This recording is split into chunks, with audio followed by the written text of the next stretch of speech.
नवरात्रीचे दिवस सुरू होते. भक्तिमय वातावरण होते. देवीचा जागर सुरू होता.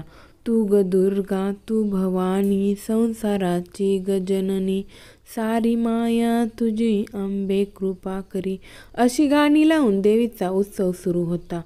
देवीचा उत्सव साजरा केला जात होता. देवीच्या पुढे नारळ, साड्या, हिरवा चुडा, कापूर, फुलांच्या वेणींचा, हारांचा, फळांचा, नैवेद्यांचा सडा पडला होता. लोक देवीची भक्ती करत होते, नवस करत होते. सतत कृपादृष्टी ठेव असे सांगत होते. एकीकडे देवीचा जागर होत होता, तर दुसरीकडे त्याच वस्तीच्या शेवटच्या टोकावर, जिथे माणसांची रेलचेल नसते, अशा ठिकाणी एका घरात मुलीचा विव्हळण्याचा आवाज येत होता. तिचे हातपाय बांधले होते. अंगावर फक्त एक चादर होती, पण ती त्या चादरीत पूर्ण विवस्त्र होती. ती झोपून होती आणि तिच्या डोळ्यासमोर तिचा भूतकाळ पत्त्यांचा महल कोसळावा तसे तिचे आयुष्य झरझर कोसळत होते. तिचे नाव मनीषा. दिसायला सुंदर, अतिशय देखणी, कुणाच्याही हृदयात आणि मनात बसेल असे तिचे रूप होते. आईवडिलांची एकुलती एक मुलगी. शिक्षण पूर्ण झाले होते, त्यामुळे चांगल्या ठिकाणी जॉबला होती. सर्व काही आलबेल होतं. गावातही कित्येक तरुण तिच्या मागावर होते, पण तिने कधीच कोणाला भीक नाही घातली. ती आपल्या आईवडिलांची लाडकी व त्यांच्या आदेशानुसार राहणारी एक गुणवान, रूपवान मुलगी होती. हसत खेळत कुटुंब होते. जास्त श्रीमंत नाही, पण जास्त गरिबी नव्हते. पण कोणाची नजर लागली काय माहीत. तिच्या ऑफिसमधल्या बॉसच्या मुलांनी आणि त्यांच्या मित्रांनी ऑफिसची पार्टी असताना तिच्यावर सामूहिक बलात्कार केला.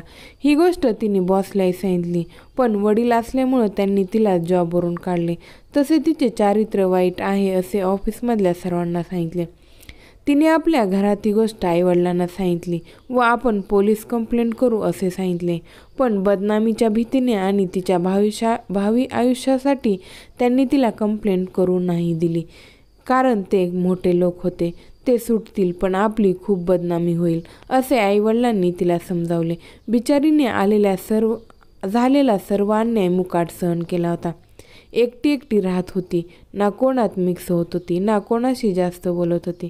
जसे तिचे या जगाशी नातेच तुटून गेले आहे. सर्व गोष्टीला 2 महिने होऊन गेले. अशातच एक दिवस तिची तब्येत खूप बिघडल्याने तिच्या आईवडिलांनी तिला डॉक्टरकडे नेले. तिची तपासणी केल्यावर तिला दिवस गेले आहेत हे कळले. बदनामी होऊ नये म्हणून आईवडिलांनी दोघांनी डॉक्टरांना ते मूल पाडण्यास सांगितले. त्यामुळे सारे ब्लड टेस्ट कराव्या लागल्या आणि त्यातच निदान झाले की ती HIV पॉझिटिव्ह आहे. आईवडिलांसमोर तर आभाळच कोसळले. त्या चिंतेत आईवडिलांनी फाशी लावून आत्महत्या केली.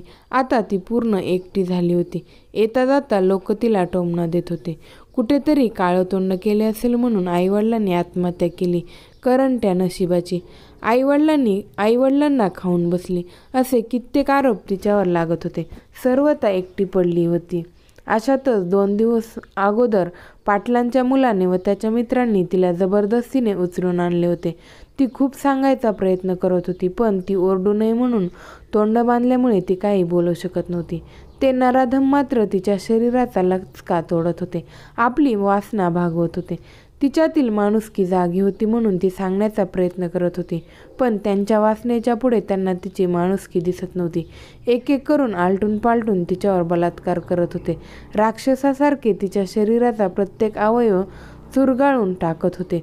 इतकेच काय तर एका क्रूर कर्म्याला ही लाजवेल अशी तिच्या प्रत्येक नाजूक अवयवाला सिगारेटचे चटके देत लावत होते. आणि आजही तिच्यावर त्यांनी पुन्हा आपला अत्याचार केला होता. आपली हवस भागवली होती. आता तिचा शेवटचा क्षण होता.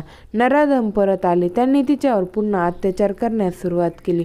सर्व झाल्यावर तिचे तोंड उघडले, कारण त्यांना माहीत होते ही आता जास्त ओरडू शकणार नाही. तेव्हा तिने त्यांना सांगितले, मी तर आता मरून जाईन आणि अशी काही दिवसानंतर मेलीच असते, पण तुम्ही सर्वांनी मला इथे आणून जे केलं त्याने तुम्हीही नाही जगणार. हे ऐकताच पाटलांच्या पोरानं तिच्या मुस्कटात हाणली, पण ती हसली व तिने त्यांना सांगितलं, मी HIV बाधित आहे. हेच मी सांगण्याचा प्रयत्न करत होते, पण तुम्ही लोकांनी माझे तोंड बांधून माझ्यावर अत्याचार केला. आता तुम्हीही नाही वाचणार. सतत 3 दिवसाच्या केलेल्या बलात्कारामुळे आणि अत्याचारामुळे तिने काही क्षणातच जीव सोडला. पण पाटलांचा मुलगा आणि त्याच्या मित्रांना जन्मभराची शिक्षा देऊन गेली.